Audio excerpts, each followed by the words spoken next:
Reka dushime Imana nshuti kubw'iki gitondo cy'umugisha, aho tugiye gukomeza kwiga igitabo cy'umwuka w'ubuhanuzi, igitabo cyiza cyane cyitwa Inama ku mirire n'ibyo kurya.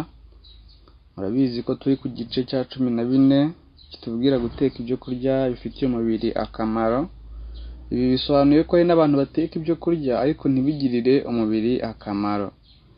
Tugeze kuri page rero 261,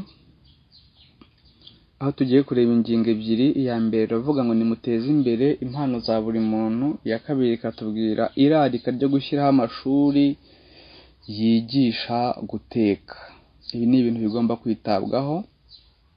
Ni ku kagingo ka 376 turageza ku 378.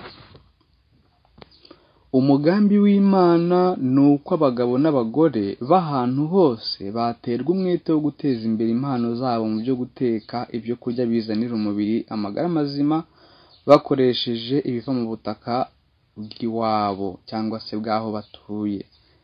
Nibareba ku Mana bagakoresha ubumenyi ngiro n'ubuhanga byabo bayobowe na Mwuka Muziranenge, bazamenya uburyo bwo gutegura ibiva mu butaka n'ibimera bakabihindura ibyo kurya bizanira umubiri amagara mazima. Uko niko bazabasha kandi kwigisha abakene uburyo bakwibonera ubwabo ibyo kurya byabasha gusimbura inyama, bityo aba nabo bakabyigisha abandi. Umurimo nk'uyu uzakomeza nanone gukoranwa ubwitange n'ishyaka hamwe n'imbaraga.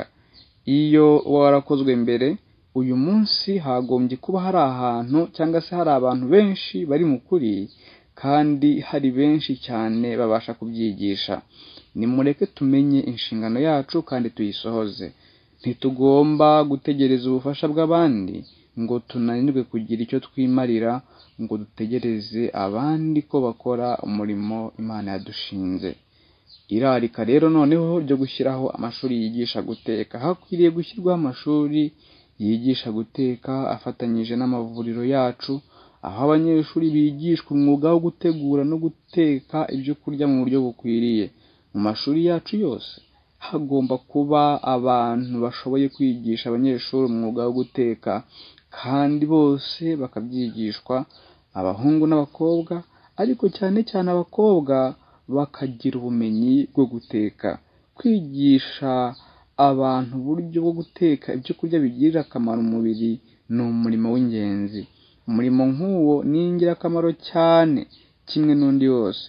Hakwiriye gushingwa amashuri menshi yigisha iby'ubutetsi, kandi amwe akwiriye kubyigishirizwa mu ngo. Abantu bakagenda batanga inyigisho yo kumenya guteka ibyo kurya bifitiye umubiri akamaro. Ibi bisobanutse. Reka rero mubiharanire kandi muzirikane ko kutabyitaho ari ugukora icyaha. Ni ugukora icyaha imbere y'Uwiteka. Imana irifuza ko twita ku mibiri yacu mu buryo bwose dushoboye, kuko yavuze ngo ntimuri abandi ngo mwigenge, mwaguzwe amaraso y'igiciro cyinshi. Imana ibagirire neza nshuti zanjye.